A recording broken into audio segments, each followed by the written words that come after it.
चलिए ठीक है भाई। तो लास्ट लेक्चर यानी कि सैटरडे को हम लोगों ने बात किया था क्या, किरचॉफ, हाँ किरचॉफ जी के लॉ के ऊपर हमने कुछ सवाल किए थे, कोई होमवर्क भी दिया था कि वही आंसर निकालने होंगे उसके, और तो कुछ नहीं था। ठीक है, अब किरचॉफ जी के जो लॉ है उनके ऊपर क्वेश्चन जितने किए जाएं ये तो ऑब्वियस बात है उतने कम हैं। हम आज जो भी पढ़ाई करने वाले हैं उसमें भी इनडायरेक्टली क्या लगेगा, किरचॉफ जी के लॉस लगेंगे। आज हम दो टॉपिक्स में मेजरली पढ़ने वाले हैं। पहला है सेल और बैटरी को सीरीज और पैरेलल में जब कनेक्ट करते हैं तो क्या होता है, और आज हम पढ़ेंगे इस चैप्टर का सबसे इंपॉर्टेंट टॉपिक व्हीटस्टोन ब्रिज। क्या पढ़ेंगे, काफ़ी इंपॉर्टेंट टॉपिक है, और उन दोनों ही टॉपिक्स में हमारे को क्या ज़रूरत पड़ेगी, किरचॉफ जी के लॉस की ज़रूरत पड़ेगी। ठीक है, शुरू करते हैं। तो सबसे पहले बात करते हैं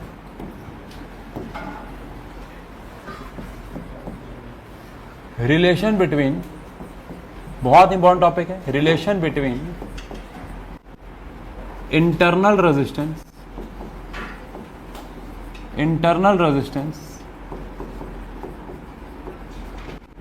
एंड ईएमएफ ऑफ सेल। अच्छा एक बात बताइए कि जब हम सर्किट के अंदर, अभी तक हमने किरचॉफ के ऊपर जितने भी 2, 4, 5 जितने भी सवाल किए, सारे सवालों के अंदर हम लोग पोटेंशियल ड्रॉप किसके अक्रॉस ले रहे थे, रेजिस्टर्स के अक्रॉस, आई आर करके, है ना, और गेन किसके अक्रॉस ले रहे थे, बैटरी या सेल के अक्रॉस। बट क्या सेल के अंदर या बैटरी के अंदर भी तो कोई ना कोई रेजिस्टेंस होता होगा ना, भले बहुत छोटा होता होगा, लेकिन सेल या बैटरी के अंदर भी तो एक क्या होता है यार, रुकावट तो सब में होती है, रुकावट तो एक वायर में भी होती है। ऑल्दो वायर को हम जब पढ़ते हैं तो क्या मानते हैं, रेजिस्टेंस फ्री मानते हैं, बट वायर में भी तो अपना क्या होता है, रेजिस्टेंस, तो सेल बैटरी में तो होगा ही। अब हमने आज तक सेल बैटरी के रेजिस्टेंस को इग्नोर किया, बट उसके अंदर भी कुछ ना कुछ रेजिस्टेंस होगा, तो आज हम उसी के इंटरनल रेजिस्टेंस के रिस्पेक्ट से बात करने वाले हैं। ठीक है, आप समझते हैं क्या बात करने वाले। हमारे पास एक सर्किट है, इस सर्किट के अंदर हमारे पास यहां पे एक बैटरी लगी हुई है भाई, यहां पे हमारे पास एक रेजिस्टर है, यहां पे एक स्विच है।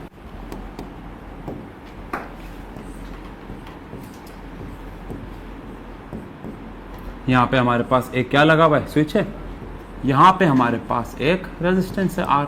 ठीक है, अब मैं इसको ऑन करूंगा तो इसमें क्या फ्लो होना शुरू हो जाएगा भाई, करंट। इस सेल का एक ईएमएफ है, बट अच्छी बात यह है इस बार हम इसके अंदर का इंटरनल रेजिस्टेंस भी इंक्लूड कर रहे हैं। इंटरनल रेजिस्टेंस को हम रिप्रेजेंट करते हैं स्मॉल आर से, और ये कैपिटल आर क्या है, एक्सटर्नल डिवाइस लगा हुआ है, कोई रेजिस्टेंस लगा हुआ है। अब हम यहाँ पे किरचॉफ लॉ लगाने वाले हैं, तो क्लॉकवाइज चलते हैं, कोई दिक्कत ही नहीं, आ जाओ। तो अकॉर्डिंग टू किरचॉफ्स लूप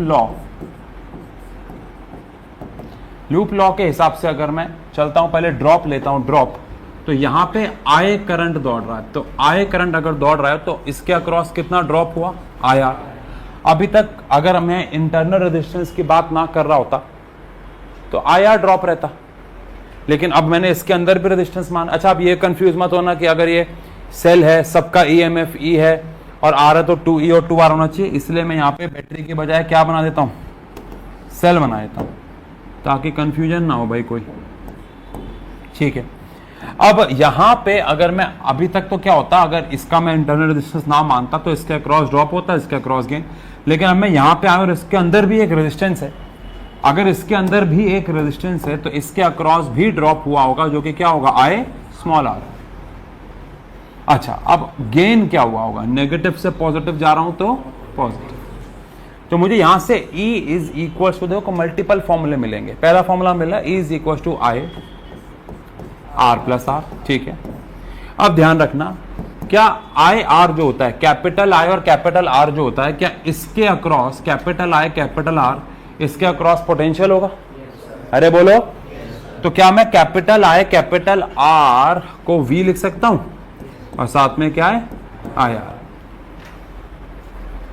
तो ये एक फॉर्मूला आ गया मेरे पास जो कहीं ना कहीं यूज होगा, एक ये फॉर्मूला आ गया मेरे पास, और मैं यहां से चाहूं तो v का फॉर्मूला भी निकाल सकता हूं जो कि क्या है, e माइनस IR। बोलिए, ठीक है।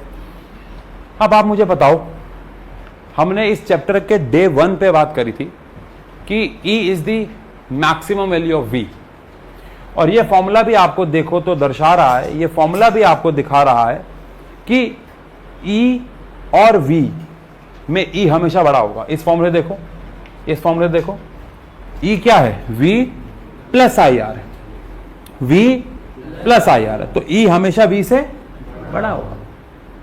और अगर R 0 हो गया तो V की वैल्यू क्या हो जाएगी, which is maximum, which is क्या। चलो अब आप मुझे बताओ, ये जो पूरा का पूरा आपके सामने दिख रहा है, ये चार्जिंग के लिए वैलिड है या डिस्चार्जिंग के लिए।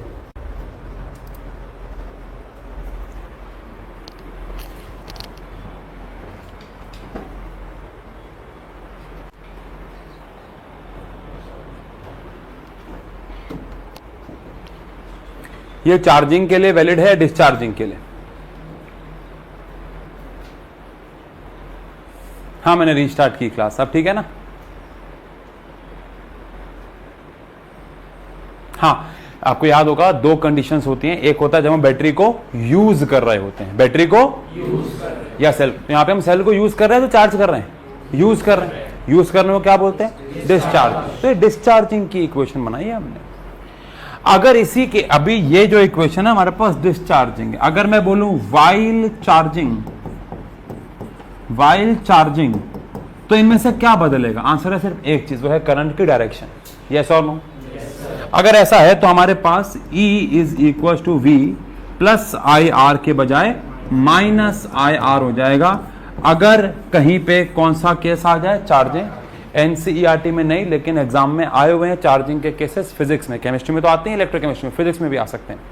तो ध्यान रखना, अगर चार्जिंग हो रही है तो करंट की डायरेक्शन रिवर्स हो जाएगी, बाकी सब तो सेम है।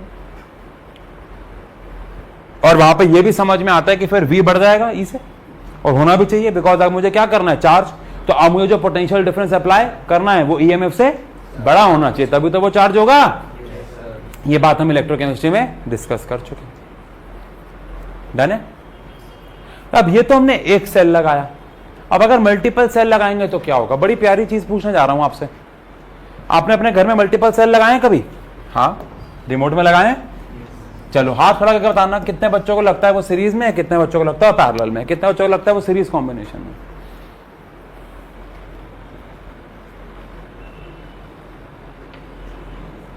हाँ, कितने बच्चों को लगता है वो पैरेलल में।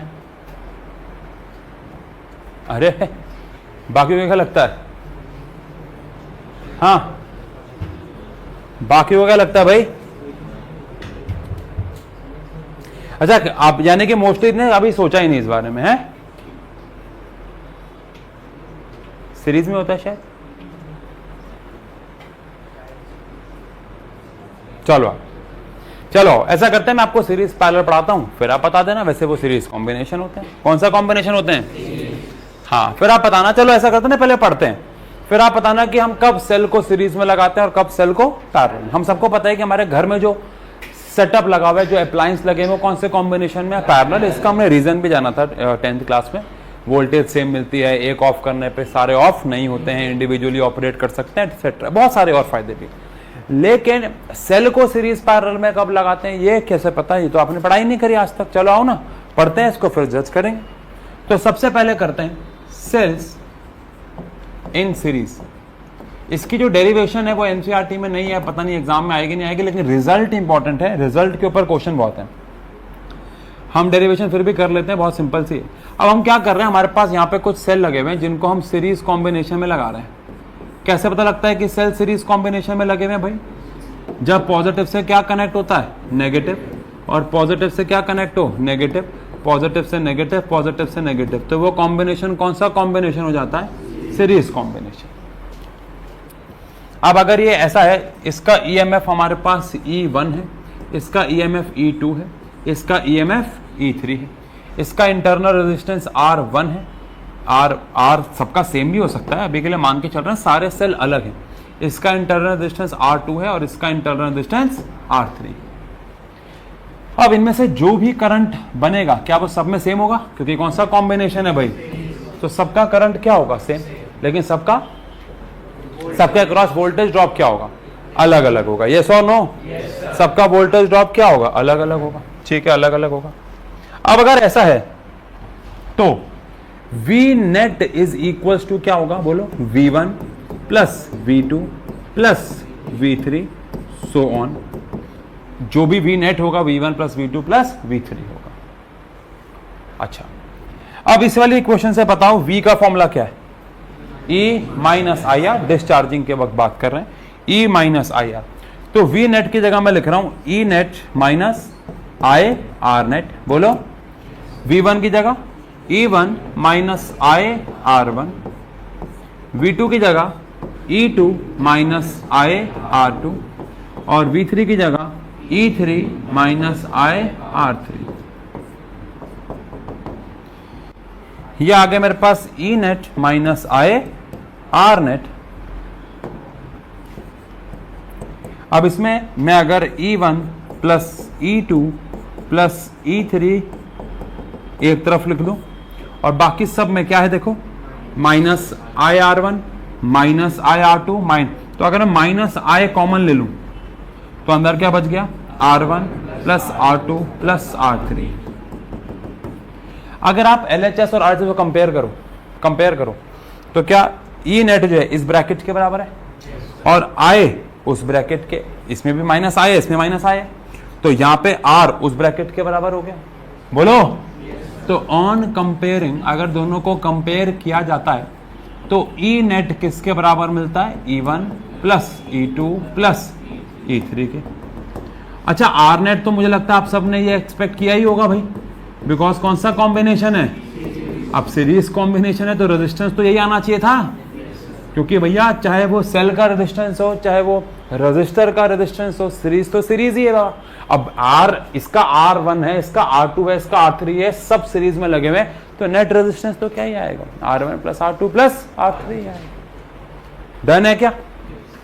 अरे बोलो भाई। लेकिन E नेट बड़ा अच्छा आया है, क्या आया है, E1 plus E2 plus E3 आया है। अब आप बताइए, आपके रिमोट में आप 2 सेल क्यों लगाते हो? हमारे रिमोट में कितने सेल लगे होते हैं? 2 सेल लगे होते हैं जनरली। 2 सेल क्यों लगे होते हैं? एक सेल होता है 1.5 वोल्ट का, कितने का, 1.5। तो नेट कितना मिलेगा अगर आप नापोगे तो 3 वोल्ट मिलेगा। इसका मतलब हमारे घर में कॉम्बिनेशन कौन सा लगा हुआ है, सीरीज। पर सर ये तो एक दूसरे के साथ ऐसे लगे हुए। अब अगर आपने नोटिस किया हो तो यहाँ पे एक पे स्प्रिंग यहाँ होता है और एक पे थुनथ्रू होता है, बोलो बेटा, और यहाँ पे उसका स्प्रिंग होता है और यहाँ पे उसका थुनथ्रू होता है। यस और नो? अब अगर आप नोटिस करें तो होता क्या है, हम एक सेल को अगर ऐसे लगाते हैं, यानी कि मान लो यहाँ पे लगाते हैं नेगेटिव और यहाँ क्या लगाते हैं, तो यहाँ तो उल्टा लगा रहे हैं ना, यहाँ क्या लगा रहे हैं, नेगेटिव, और यहाँ पे क्या लगा रहे हैं, जो भी मतलब उल्टा है। अब कहने का मतलब क्या है, उल्टा है। अब यहाँ पे पॉजिटिव लगा रहा है और यहाँ पे नेगेटिव, तो होता क्या है, ये दोनों आपस में कनेक्ट हुए ना, अरे बोलो यार, ये दोनों आपस में कनेक्ट हुए होते हैं, ये दो आपस में कनेक्ट हुए होते हैं। कोई एक प्लेट आपस में कनेक्टेड होती है और दूसरी नहीं होती, और यहां से हम आउटपुट लेते हैं। तो ये एक्चुअली में कम जगह घेरने के लिए ऐसे लगाए जाते हैं, बट कनेक्टेड ये कैसे हैं, सीरीज। ये दोनों आपस में कनेक्टेड नहीं है, ये दोनों आपस में एक ही प्लेट से कनेक्ट है। तो देखा जाए तो नेगेटिव किससे कनेक्ट हो गया, और यहां से आपने बिजली ले ली, तो कौन सा कॉम्बिनेशन हुआ। हाँ ठीक है, कई रिमोट में लंबे ऐसे डलते हैं, तो एक के पीछे एक डलता है, उसमें तो आपको साफ दिखता है कि कौन सा कॉम्बिनेशन है, सीरीज। तो सारे रिमोट में सेल कैसे डलते हैं, सीरीज। हाँ, ये इंटरेस्टिंग बात होगी जानना कि रिमोट एक सेल से भी चल जाता है, मतलब 1.5 वोल्ट पे भी चल जाएगा, वो बड़ा मजा नहीं आएगा उतना। तो 1.5 वोल्ट पे कैसे चलाएं इसको, आपने हैक्स देखे होंगे। एक सेल निकाल दो और इन दोनों तारों को आपस में जोड़ दो, चाहे एल्यूमिनियम फॉयल से जोड़ दो, चाहे कैसे भी जोड़ दो, तो एक सेल से भी क्या चल जाएगा, रिमोट, अगर आपके पास एक ही सेल है और चलाना है तो। बट हाँ, उतना मजा नहीं आएगा क्योंकि वोल्टेज कम हो गई है। नेवरदलेस, जब भी हम सेल को इस्तेमाल कर रहे होते हैं तो हम उसे कौन से कॉम्बिनेशन में लगाएंगे, सीरीज। मान लो आपका कोई खिलौना है और खिलौने में 4 सेल लगने हैं, तो क्या चारों सेल आपस में सीरीज में लगाओगे, अरे बोलो। हाँ, क्योंकि 4 सेल लगा रहे हैं, इसलिए लगा रहे हैं क्योंकि उसको ऑपरेट होने के लिए ज्यादा वोल्टेज चाहिए। अब ज्यादा वोल्टेज तब मिलेगा जब कैसे कॉम्बिनेशन में लगाएंगे, सीरीज। ऑल दो अभी तक आपने पैरेलल कॉम्बिनेशन को नहीं पढ़ा है, बट मैं आपको बता रहा हूं पैरेलल कॉम्बिनेशन में नेट वोल्टेज कम ही आएगी, सीरीज से तो काफी कम आएगी, और सारा E1 E2 E3 ऐड हो रहा है यहाँ पे, तो सम हो रहा है। तो हम कौन से कॉम्बिनेशन में लगाएंगे, जब हमें सेल को यूज करना होगा। तो फिर सेल का पैरेलल कॉम्बिनेशन कब काम आएगा, तो आंसर है जब हमें सेल को चार्ज करना होगा। अब ये क्यों आपके जीवन में कम है, क्योंकि आप में से कोई भी अपने घर में सेल को चार्ज नहीं करता है। आप में से कितने बहुत कम होंगे जिनके घर में आपने सेल को चार्ज किया होगा। लेकिन यहां पे अगर हम ये देखें, यहां पे एक सेल चार्जर लगा हुआ है, ये एक सेल चार्जर है। इसमें जब सेल को चार्ज करना होता है तो हम इसको पैरेलल कॉम्बिनेशन में लगाते हैं।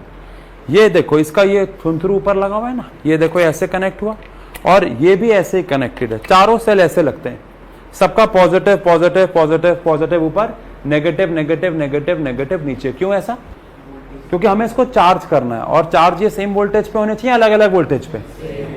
तो पैरेलल में क्या सेम रहती है, वोल्टेज। तो चार्ज करते वक्त हमने इसको कौन से कॉम्बिनेशन में लगाया, पैरेलल। लेकिन यूज करते वक्त हमने इसे कौन से कॉम्बिनेशन में लगाया, सीरीज। मैं हमेशा ये कहानी सुनाता हूं बच्चों को कि एक बार मेरी गाड़ी की बैटरी डाउन हो गई थी, और मैं बैटरी शॉप पे गया, सेक्टर 6 में ना, हाँ, सुखमनी बैटरीज में, बड़ा फेमस सरदार जी हैं। और उनकी ना उनका ना उन्होंने कहा कि, मैंने कहा मुझे बैटरी चाहिए, मुझे कहीं जाना है। तो उन्होंने किराए पे बैटरी लेके आया था मैं एक दिन के लिए। तो उन्होंने कहा पीछे गोदाम से जाओ लड़के के साथ और उठा लो, कौन सी गाड़ी है उसके हिसाब से बैटरी दे देगा वो आपको। मैंने कहा ठीक है। जब मैं उनके गोदाम पे गया तो मैंने देखा कि बहुत सारी बैटरीज चार्ज हो रही थी उनके गोदाम में। अब बैटरीज चार्ज एक ही सॉकेट से हो रही है, पर कैसे हो रही है देखो ध्यान से, आप बताना कि वो सीरीज कॉम्बिनेशन हुआ या पैरेलल। जैसे यहाँ बैटरी लगी हुई है, यहाँ पे एक बैटरी है, यहाँ पे एक बैटरी है, यहाँ पे एक बैटरी है, मान लो ये 4 बैटरी है, थी तो ज्यादा। अब यहाँ पे बैटरी का पॉजिटिव है, पॉजिटिव है, पॉजिटिव है, पॉजिटिव है, तो यहां से एक पॉजिटिव पॉजिटिव पॉजिटिव पॉजिटिव निकला हुआ, समझ गए। और ये क्या है, negative negative negative negative negative, यहां से निकला हुआ है। और ये सब कनेक्ट होके एक तार और एक तार, और ये चार्ज हो रहे हैं, चार्जर से निकल रहे हैं। पता है कौन सा कॉम्बिनेशन हुआ, होना ही चाहिए पैरेलल। ऐसे नहीं तारे बिछी हुई थी वहां तो क्रोकोडाइल क्लिप्स थे, उनसे चार्ज कर रहे थे, एक चार्जर था उसमें फिट किया। वहां पे सेटअप थोड़ा तमीज वाला था, लेकिन लगभग ऐसा सेटअप था। अच्छा, अगर वहां पे मान लेते हैं सरदार जी ने ऐसे किया होता चार्ज वहां पे उनको, तो गड़बड़ हो जाती भाई। जैसे ये पॉजिटिव है, ये क्या है, नेगेटिव है, ये कौन है, पॉजिटिव है, ये कौन है, नेगेटिव है, ये कौन है, पॉजिटिव है, ये कौन है, नेगेटिव है, ऐसे करके ये बैटरी। अगर उन्होंने ऐसे किया होता, यहां से तार निकली होती, ये इससे कनेक्टेड होता, ये इससे कनेक्टेड होता, ये इससे होता, और ये तार जा रही इधर, तो मजा आता क्या, नहीं। कौन सा कॉम्बिनेशन है। हाँ, अगर हमें चारों बैटरी को यूज करके हायर वोल्टेज चाहिए तो मैं ऐसे यूज करूंगा, बिकॉज ये कौन सा कॉम्बिनेशन हो जाएगा, सीरीज। लेकिन मुझे पॉजिटिव से पॉजिटिव कनेक्ट करना होगा, नेगेटिव से नेगेटिव, तब जाके वो कौन सा कॉम्बिनेशन बनेगा, पैरेलल। तो जब चार्ज करना हो तो कौन सा कॉम्बिनेशन यूज करते हैं, पैरेलल। ऑल्दो पैरेलल पढ़ा भी नहीं है अभी हमने, लेकिन जब यूज कर रहे होते हैं तो कौन सा कॉम्बिनेशन यूज करते हैं, सीरीज कॉम्बिनेशन। चलिए, अब पैरेलल कॉम्बिनेशन में सेम चीज को डिराइव करते हैं।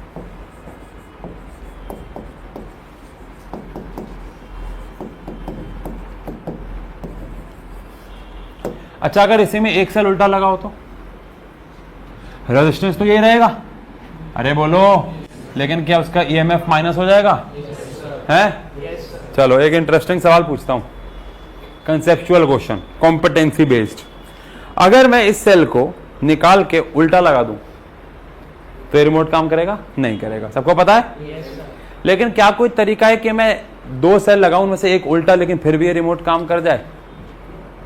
अच्छा, अभी ये क्यों नहीं काम किया बताओ, क्योंकि एक कौन है 1.5 वोल्ट, दूसरा भी कौन है, तो अगर एक 1.5 है माइनस दूसरा भी कितना है 1.5, 0 हो गया। पर मेरा प्लान सुनो, अगर मैं एक सेल लगाऊं 1.5 का और एक लगाऊं 4.5 का और उल्टा लगाऊं, तो क्या रिमोट चलेगा, बोलो। क्योंकि अब एक कितने का है 4.5, एक कितने का है 1.5, 1.5 वाला उल्टा लगाया हुआ है, कैंसिल हो गया। अभी भी तो कितना बच रहा है। हमारे घर में सेल उल्टा लगाने पे इसलिए नहीं चलता बिकॉज दोनों की वोल्टेज क्या होती है, पर अगर एक की वोल्टेज ज्यादा हो एक की वोल्टेज कम हो और आपने कम वोल्टेज वाले को उल्टा भी लगाया हो तो भी रिमोट चल जाएगा। ऑल्दो ऐसा प्रैक्टिकली करना मुश्किल है क्योंकि सारे पेंसिल सेल की वोल्टेज सेम ही बनाई जाती है क्योंकि उनकी ज़रूरत ही वैसे है, पर अगर लेटर से हम बनाएं तो ऐसा हो जाएगा। समझे क्या? अरे बोलो। ठीक है, तो अगर इसमें से कोई एक सेल उल्टा लगा होगा तो उसके आगे प्लस की बजाय क्या आ जाएगा? माइनस। लेकिन रेजिस्टेंस तो हमेशा क्या ही होता है? ऐड। रेजिस्टेंस में कोई प्लस माइनस नहीं होता है। डन? अरे बोलो। ठीक है ठीक है ठीक है, बढ़िया। हाँ हाँ, जुगाड़ हो जाएगा। चलो, अब आता है कौन सा combination? Parallel combination. Parallel combination में हमको पॉजिटिव से पॉजिटिव कनेक्ट करना है।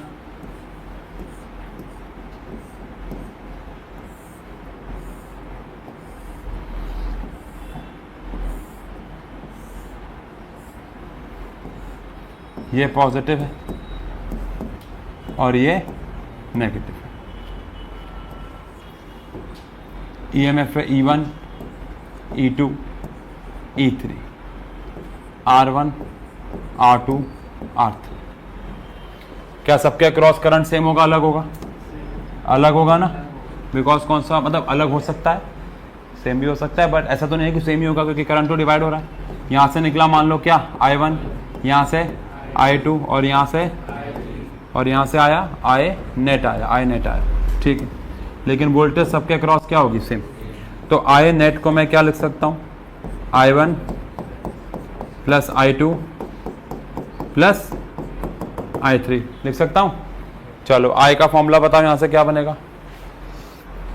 E minus V by R. सही है, E minus V by R. I net हो गया E net minus V net by R net, इसके नीचे भी, R नेट इसके नीचे भी। ये एक्स्ट्रा बढ़ाऊं, समझ जाओगे? मर गए ना? चलो कोई बात नहीं, एक स्टेप बढ़ा देते हैं। क्या हमारे पास E का फॉर्मूला है V प्लस में IR? बोलो। यहां से E minus V by R is equal to क्या आ गया? I आ गया। तो यहां पे मैं I नेट की जगह लिख देता हूं E net minus V net by R net. I1 की जगह लिख देता हूं E1 minus V by R1। Actually यहाँ V नेट आएगा, V आएगा, क्योंकि V तो क्या ही है? सेम है। यहाँ पे आ गया E2 minus V by R2, E3 minus V by R3। इसमें R नेट दोनों के नीचे ले जाएंगे तो R net E net upon में R net plus V upon में R net minus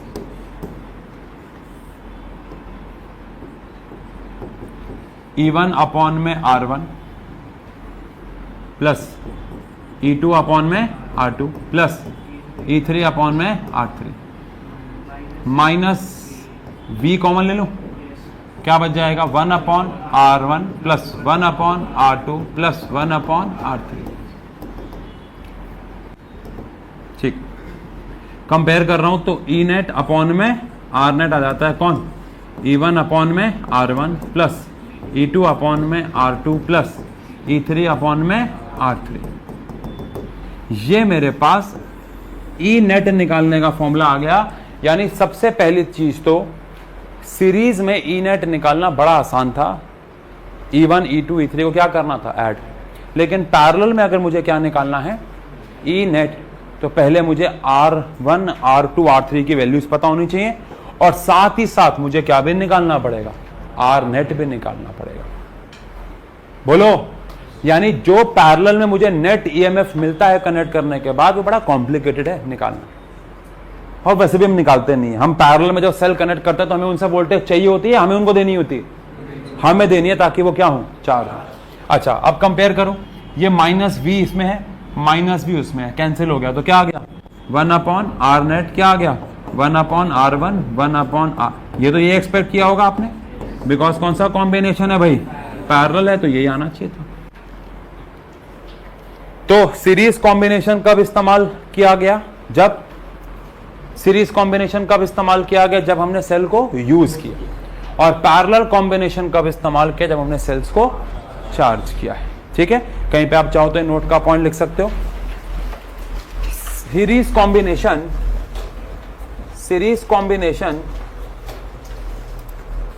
is used, अगर हम 4.5 वाले को उल्टा लगा देंगे नहीं फिर नहीं चलेगा ना, पॉजिटिव नेगेटिव तो फिक्स होता है ना रिमोट का। हाँ क्या लिखा, series combination of cell is used during discharging,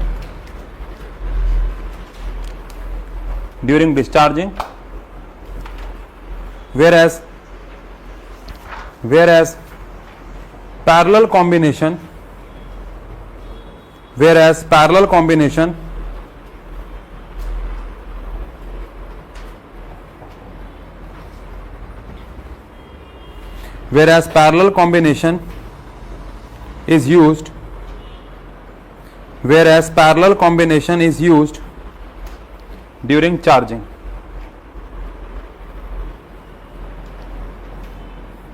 Where parallel combination is used during charging. ठीक है जी। तो सीरीज कॉम्बिनेशन कब यूज करेंगे, जब डिस्चार्जिंग हो, यूज हो रहे हो सेल, और पैरेलल कॉम्बिनेशन जब चार्ज हो रहा हो। डन है? अरे ओके, चलो आओ। अब हम लोग आज के बड़े ही प्यारे, बड़े ही इंपॉर्टेंट टॉपिक की तरफ बढ़ते हुए, दैट इज, आई होप आपको पता हो, इस चैप्टर में ना एक टॉपिक था मीटर ब्रिज और पोटेंशियोमीटर। ये मैं क्यों बोल रहा हूं आपको पता होगा, क्योंकि आपके ये फिजिक्स के प्रैक्टिकल्स में पता है आपको ये बात। और बड़ी फनी बात ये है कि आपके फिजिक्स के प्रैक्टिकल में तो हैं, लेकिन कहां से हटा दिए गए हैं, थ्योरी से। पहले हमारे थ्योरी में भी थे, 3 साल पहले एनसीईआरटी में भी थे। बड़ा प्यारा टॉपिक था, कौन, मीटर ब्रिज और पोटेंशियोमीटर। अभी हट गए, तो इसके बाद ये चैप्टर बहुत छोटा होता है, छोटे मोटे टॉपिक्स बचते हैं, करंट डेंसिटी, कंडक्टिविटी, सेमीकंडक्टर्स के लिए। मतलब आप मोटा मोटा समझ लो, आज क्या है, ट्यूसडे ना है, ट्यूसडे, तो परसों कंसेप्चुअली चैप्टर खत्म हो जाएगा, मैक्स टू मैक्स सैटरडे को चैप्टर खत्म हो जाएगा। लेकिन अब आज जो पढ़ने वाले हैं काफी ज्यादा इंपॉर्टेंट। हाँ, कार्बन रजिस्टर्स भी नहीं है, बट वो आपकी लाइफ में बहुत काम आते हैं, इसलिए मैं वो कराता हूँ। कार्बन रजिस्टर्स में कलर कोडिंग, कि कलर को देख के कैसे पता लगा सकते हैं कौन सा रजिस्टर्स कितनी वैल्यू के हैं। ऑल्दो वो हमारे सिलेबस से हट गया, बट वो हम करते हैं क्योंकि वो लाइफ के लिए बड़ा इंपॉर्टेंट है। खैर आओ, आज वापस आते हैं बड़े ही प्यारे टॉपिक के बारे में, जिसका नाम क्या है भैया, व्हीटस्टोन ब्रिज। आप लोग रूबिक्स क्यूब समझते हैं ना, क्या होता है आपको पता है ना। रूबिक्स क्यूब ना एक ऐसा पजल था जिसको जब बनाया गया था तो ये माना गया था कि ये दुनिया के टफेस्ट पजल्स में से एक होगा और इसको क्रैक करना बहुत मुश्किल होगा। फिर लोगों ने ना उसको क्रैक करने के एल्गोरिथम्स बना लिए। क्या बना लिए? एल्गोरिथम्स। आप में से बहुत सारे बच्चों को रूबिक्स क्यूब सॉल्व करना आता होगा, और सबको, जिसको आता है उस सबको पता है कि इसमें ना कुछ एल्गोरिथम्स लगते हैं। उसको सॉल्व करने के कुछ पैटर्न्स होते हैं। एक होता है इजी पैटर्न, बट वो लॉन्ग होता है, बड़ा होता है, और एक होता है शॉर्ट पैटर्न जो सेकेंडों में सॉल्व कर देते हैं, लेकिन उसके लिए एल्गोरिथम्स को समझने में महीनों, कभी कभार सालों भी लग जाते हैं। लेकिन जब रूबिक्स क्यूब बनाया गया था तो ये सोच के बनाया गया था कि ये एक इम्पॉसिबल पजल होगी। क्या होगी? इम्पॉसिबल पजल होगी। बिल्कुल इसी प्रकार से व्हीटस्टोन ब्रिज 5 रजिस्टर्स की ऐसी पजल है जिसको अदरवाइज क्रैक करना बड़ा मुश्किल है, जब तक आपको एक ट्रिक ना पता हो। 5 रजिस्टर्स। चलो ऐसा करते हैं, मैं आपको इस 5 रजिस्टर्स का कॉम्बिनेशन देता हूं और आपको बताना है कि आप इसे कैसे सॉल्व करोगे, इसका नेट रेजिस्टेंस कैसे निकालोगे। आओ ना, समझते हैं। चलो आओ, ठीक है, आओ समझते हैं। लेट अस सपोज हमारे पास क्या है कि ये एक, अच्छा एक बात बताओ, हम कब जज करते हैं कौन सा कॉम्बिनेशन सीरीज है पैरेलल? जब करंट डिवाइड हो रहा हो ऐसे करके, है ना, बोलो। अब उसकी मदद से हम कैसे इसको जज करेंगे? आओ देखो, मान लेते हैं कि इसको हाथ से बनाना सही रहेगा, मुझे लग रहा है कि हमारे पास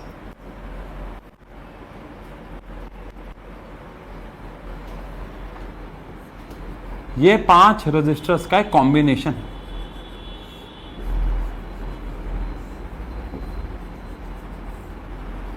अच्छा, अगर ये सिर्फ चार कॉम्बिनेशंस का होता तो मजा आ जाता। बोलो, यहां पे अगर मैं इसको सोर्स देता इसको सॉल्व करना आसान था, बच्चों का खेल था? अरे बोलो मरो, इसको सॉल्व करना बहुत ही आसान हो जाता, बहुत इजी हो जाता। मैं इसको ऑन करता, ये दोनों किस में होते? सीरीज, ये दोनों किस में होते? और जो आंसर आता पैरेलल। बट प्रॉब्लम ये है कि बीच में एक और रेजिस्टेंस अगर लग जाए तो अब आप इसे कैसे सॉल्व करेंगे? मैं इसको कुछ नाम दे देता हूं, इसको बोलता हूं P, इसको बोलता हूं Q, इसको बोलता हूं R और इसको बोलता हूं S, और बीच वाले को बोल देता हूं कैपिटल G। आप बताइए कौन सीरीज कौन पैरेलल कैसे सॉल्व करोगे? आपका ना दिमाग घूम जाएगा और आप में से कोई करो ट्राई करो, और आप में से कोई सॉल्व नहीं कर पाएगा।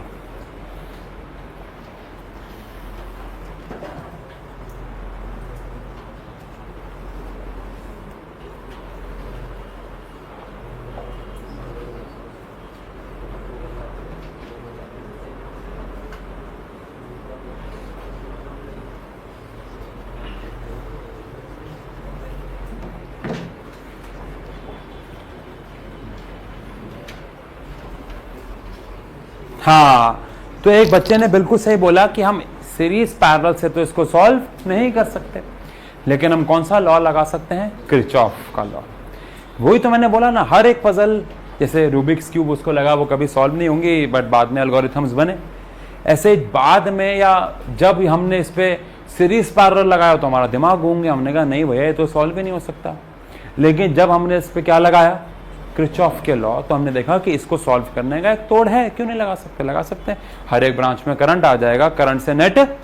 अगर मैंने मान लो, क्या हमने ऐसा क्वेश्चन लास्ट क्लास में नहीं किया है? अगर मैं आपको बोल दूं कि यहां से मैंने I1 बोला, यहां से I2, तो मुझे I नेट मिल जाएगा ना। मेरे पास I नेट है, मेरे पास V नेट है, तो मुझे हर नेट तो मिल गया ना। तो किरचॉफ से तो सॉल्व किया जा सकता है ना, लेकिन सीरीज पैरेलल से सॉल्व नहीं किया जा सकता। अच्छा, पहली बात। दूसरी बात, हम वैसे भी इसको सॉल्व करने के पीछे तो है ही नहीं, हम तो यहां पे ना इसकी एक स्पेशल कंडीशन पढ़ने आ रहे हैं जिसको बोलते हैं बैलेंसिंग कंडीशन ऑफ व्हीटस्टोन। क्या बोलते हैं?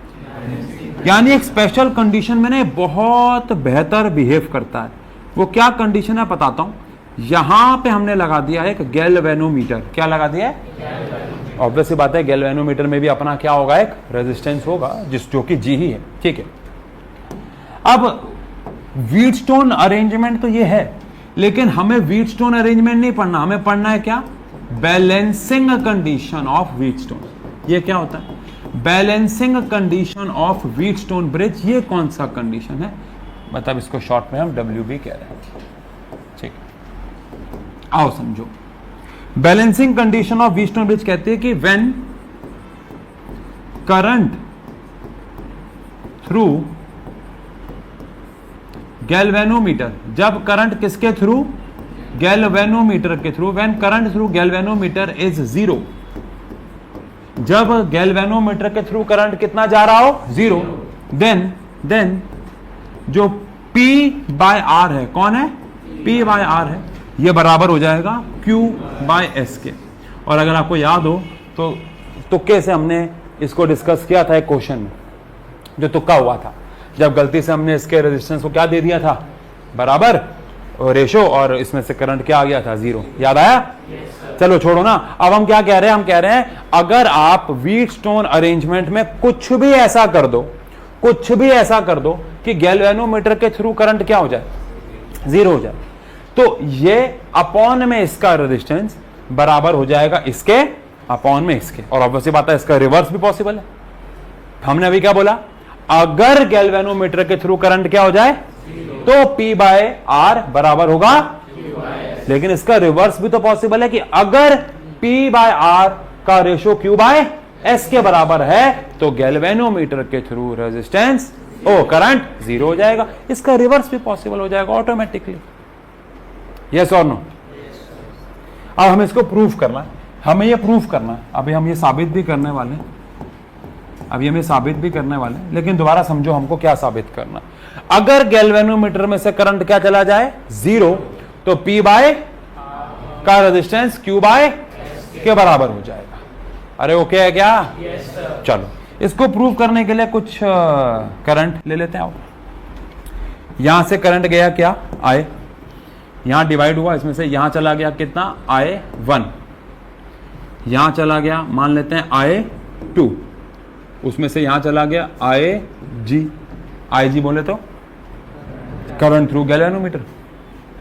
तो यहां कितना चला जाएगा, I1 में से IG अगर यहां चला गया तो I1 माइनस IG, यहां से IG आ रहा है, यहां से I2 आ रहा है, तो I2 प्लस IG, अरे बोलो, और यहां पे वापस से I आ जाएगा, है ना।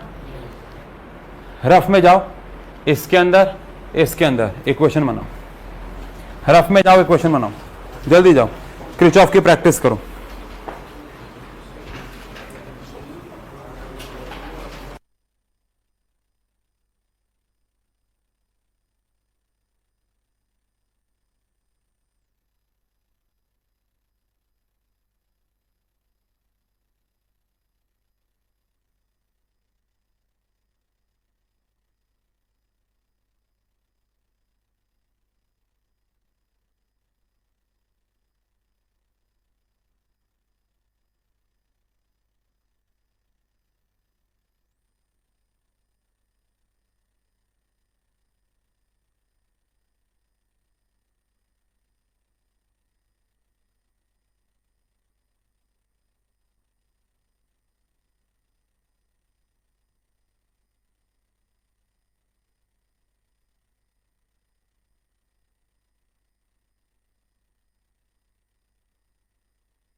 हुआ क्या,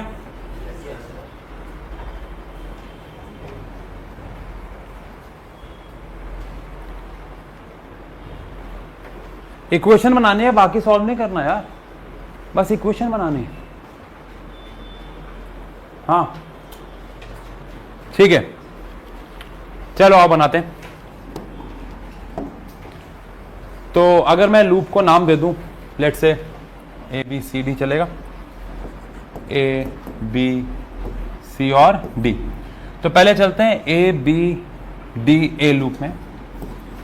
इन लूप ABDA, तो यहां गए तो यहां पे क्या आ गया, I1P, और यहां आया IGG, बोलो, और यहां पे ऑपोजिट जा रहा हूं तो क्या आया, माइनस I2R, और इसमें कोई गेन नहीं। अब क्योंकि मुझे बैलेंसिंग कंडीशन प्रूफ करनी है, तो क्या IG 0 है, अरे बोलो, IG 0 है ना, तो IG 0 है। आपको इक्वेशन बनानी थी बस, मैं तो आगे सॉल्व कर रहा हूं। अगर IG 0 है बैलेंसिंग कंडीशन के लिए, तो ये वाला पार्ट क्या हो गया, 0, तो I1P प्लस 0 माइनस क्या आ गया, I2R इज इक्वल टू 0। तो यहां से आ गया मेरे पास I1P is equal to I2R, इसको मान लिया मैंने फर्स्ट इक्वेशन। अब यही काम हमें यहां पे भी करना है। इन लूप यहां पे चलते हैं कैसे, anti clockwise, BDCB, in loop BDCB, यहां गए तो क्या आ गया, बोलो, IGG, यहां गए तो क्या आ गया, I2 प्लस IG, साथ में कौन आ गया, S, और यहां गए तो क्या आ गया, माइनस I1 IG, और इनटू में क्या आ गया, Q आ गया, इक्वल्स टू क्या आ गया, 0। लेकिन फिर से वही बात, IG जो है वो क्या है, 0 है। IG जो है वो क्या है, 0 है। अब अगर IG 0 है तो जहां जहां IG वहां पर 0 पुट कर देते, तो ये क्या आ गया 0, प्लस में ये आ गया I2S और यहां पे आ गया minus I1Q is equal to 0। अब यहां पे हमारे पास कौन है, I1P, यहां पे कौन है I2R, तो I1 को इस तरफ रखते हैं, तो यहां आ गया I1Q is equal to I2S। अरे बोलो, इसको मान लिया मैंने क्या, second equation, dividing first and second. अब अगर मैं फर्स्ट और सेकेंड को डिवाइड करता हूं तो यहां मेरे पास कौन है I1P डिवाइडेड बाय कौन है I1Q इज इक्वल टू, यहां कौन है I2R और यहां कौन है I2S। I1 से I1 आए, क्या आ गया बोलो, P by Q is equal to, but हमें तो ये प्रूफ करना ही नहीं था, हमें तो प्रूफ करना था P by R is equal to Q by S ना। अरे एक ही तो बात है, अब R इधर ले जाओ, Q उधर ले जाओ, तो P by R is equal to Q by S। तो ये हमारी कौन सी कंडीशन आ गई भाई, balancing condition of Wheatstone bridge. यानी कि व्हीटस्टोन ब्रिज की बैलेंसिंग कंडीशन यानी एक स्पेशल कंडीशन कहती है कि अगर गैल्वेनोमीटर में से करंट क्या हो जाए, 0, अगर 0 हो जाए तो इसका रेजिस्टेंस अपॉन में इसका बराबर हो जाएगा, इसका अपॉन में इसका। इसके ऊपर एग्जाम में सवाल बहुत अलग अलग प्रकार के आते हैं। आज जिस सवाल के ऊपर मैं हूं वो कैसे आता है देखो, वैसे बहुत अलग अलग प्रकार से आता है। एक तो हमने सीख लिया कैसे आता है, कोई बैलेंसिंग कंडीशन वगैरह नहीं, करंट बोलेंगे तो हमें क्या लगाना पड़ेगा, किरचॉफ लॉ, जो कि हमने किया। लेकिन कभी कभार ऐसे सवाल भी आते हैं। देखो सवाल आता है कि find total current drawn from source, total current source से कितना ड्रॉ होगा। आओ देखो,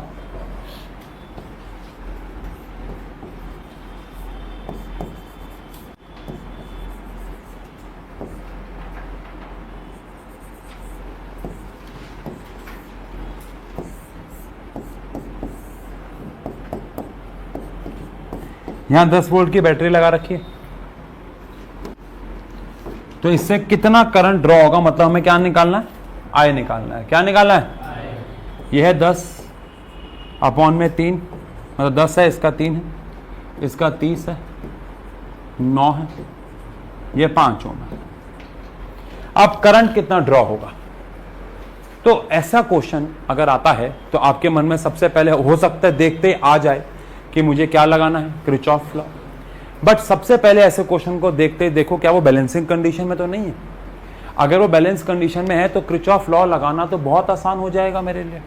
बोलो, जैसे ये वाला क्वेश्चन बैलेंस कंडीशन में बिल्कुल भी नहीं है। कैसे, ये कितना है बोलो, 10 डिवाइड बाई 3 और वो कितना है 30 डिवाइड बाई 9, क्या है ये वाला क्वेश्चन बैलेंसिंग कंडीशन में है। किससे काट दिया, 3 के टेबल से, तो कितना आ गया 10/3।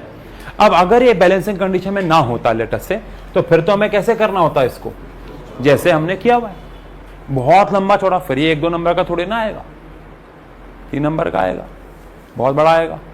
और उसमें मतलब बड़ा मतलब उतना बड़ा भी नहीं जितना हमने किया था, हमारी तो कैलकुलेशन बहुत ही बड़ी थी ना, उतना तो नहीं, मतलब बड़ा कैलकुलेशन वाइज इजी। लेकिन अगर ये ऐसा आ गया तो क्या ये बैलेंसिंग कंडीशन में है। तो ये तो बहुत ही सिंपल हो गया। कैसे, मतलब एमसीक्यू में तो सीधा करना है, अगर ये बैलेंसिंग कंडीशन में तो ये तो उड़ ही गया, इसके होने ना होने से कोई फर्क। ऊपर कितना हो गया 40, नीचे कितना हो गया 12, 40 12 एलसीएम लेके अपना वही 1/40 1/12 नेट रेजिस्टेंस निकाला, नेट करंट आ गया।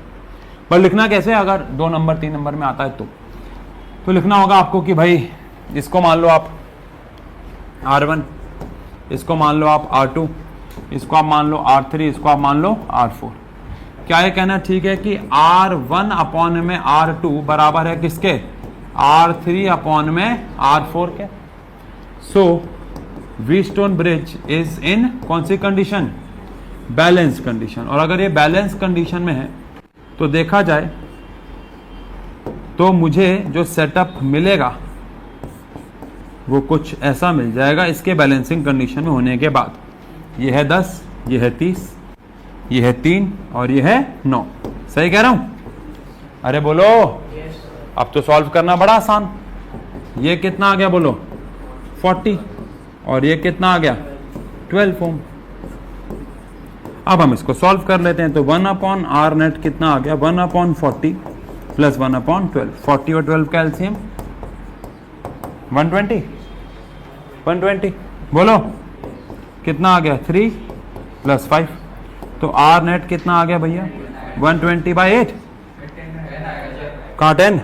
ओ अच्छा, सॉरी माय बैड, बिल्कुल आएगा 10। तो कितना हो गया यहाँ पे? 13 हो गया। कितना आता है लगभग? कितना आता है लगभग? चलो इसको भी ऐसे रहने देते हैं। अब हमें करंट निकालना है।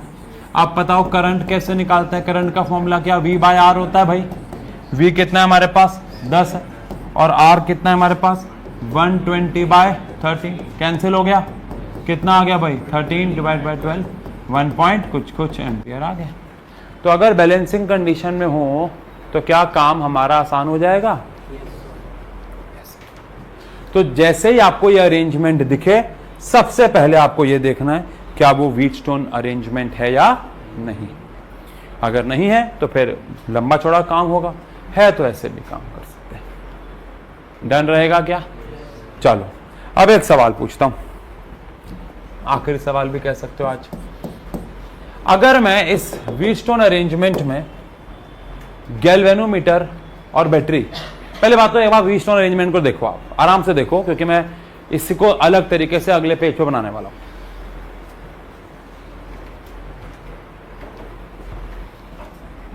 देख लिया? अब आप बताओ क्या व्हीटस्टोन अरेंजमेंट को ऐसे बनाना कोई दिक्कत वाली बात है क्या? अगर मैं यहां पे रेजिस्टर्स बनाता हूं, यहां पे गैल्वेनोमीटर बनाता हूं, बैटरी यहां लगी हुई थी, अरे बोलो, अगर मैं बैटरी ऐसे लगा दूं तो कोई दिक्कत है क्या आपको?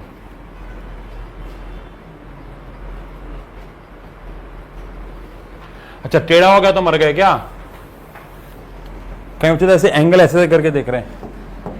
अरे बाबू,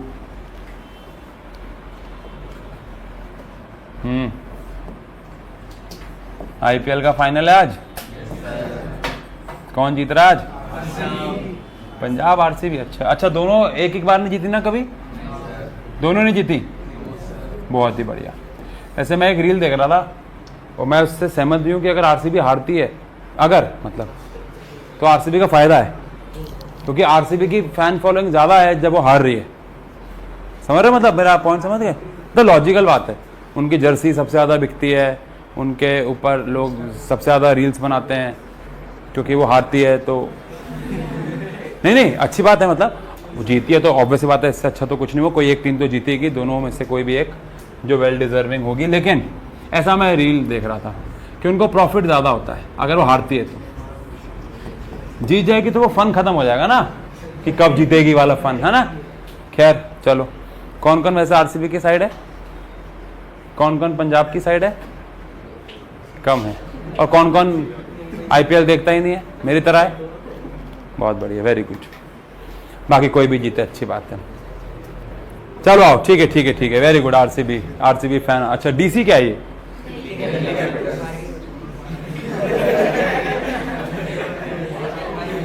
अरे अच्छा सीएसके भी आ गई, ये वो धोनी जी की टीम है ये।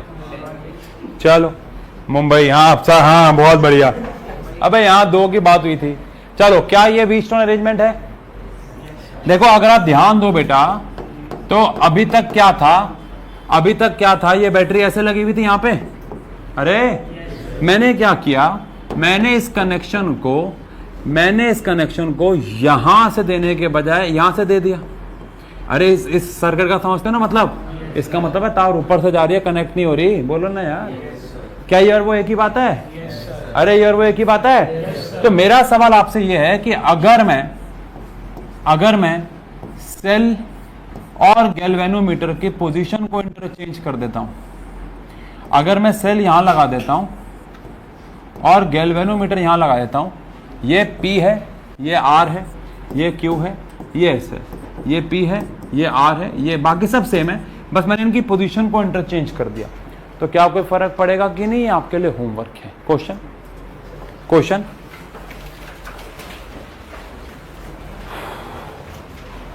if we interchange the position of galvanometer and battery, if we interchange the position of galvanometer and battery in Wheatstone arrangement, then explain if there will be some effect or not, if there will be some effect or not in the condition of balanced bridge, in the condition of balanced bridge। ठीक है, अगर हम cell और galvanometer की position को क्या कर देते हैं? इंटरचेंज, तो क्या कोई फर्क पड़ने वाला है या नहीं पड़ने वाला है? डन है क्या? अरे डन है। कल टेस्ट दिया था सबने? कुछ बच्चे कह रहे थे ONA वाला क्वेश्चन बाहर से आया था, लेकिन जो संडे आए थे उनको पता ही हमने कर लिया था क्लास में। तो जो संडे वाली क्लास में आया था वो डिस्कस हो चुका था। अब जो नहीं आया तो फिर नहीं आया, क्या करें। कल का टेस्ट आई होप सभी ने दिया हो बेटा। अच्छा एक ना काम करना, चारू जो 2 टेस्ट से लगातार एब्सेंट हो रहा है, नहीं कॉल नहीं, उनको बिठाओ मत क्लास में, है ना। उनको 1-2 क्लास छुड़वाओ और उनके पेरेंट्स को बुलाओ। जिन्होंने 2 टेस्ट लगातार छोड़े हैं उनके पेरेंट्स को बुलाओ संडे को, है ना। उनसे बात करते हैं जो 2 टेस्ट छोड़ रहा है, और जो 3 छोड़ेगा उनका नाम काट देना। पैसे वापस नहीं देने, लेकिन नाम काट, पैसे को वापस देंगे लेकिन नाम काट देना, उनको नहीं पढ़ाएंगे हम। ठीक है, जो 3 टेस्ट लगातार छोड़े उनको पढ़ाना बंद कर देंगे। जो 2 टेस्ट लगातार छोड़े उनके पेरेंट्स को संडे बुलाओ, और पेरेंट्स नहीं आते हैं तो फिर उनको मत आने दो। ठीक है।